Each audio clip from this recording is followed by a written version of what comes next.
שלום, שמי ענה קול ואני מומחית באסתטיקת עור הפנים במרפאות אלישע אסתטיקס.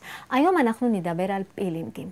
מה זה פילינגים? פילינג זה פעולה שמקלפים את העור כדי לקבל רענון וחידוש של תאים המתים. אנחנו מכירים שני סוגי פילינגים. פילינג מכני על ידי אבני ספיר משאפים את התאים המתים בעוצמות שונות.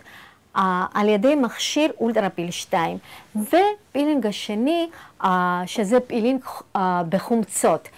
חשוב לדעת שפילינג עמוק מתבצע אך ורק בחדר ניתוח על ידי רופא.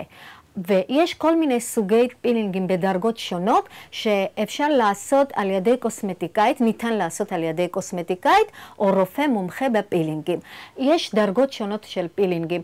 פילינג שטחי קל, פילינג בינוני ופילינג עמוק כמו שדיברנו בחדרי ניתוח. אז אנחנו באלישע אסתטיקס מחכים לכם.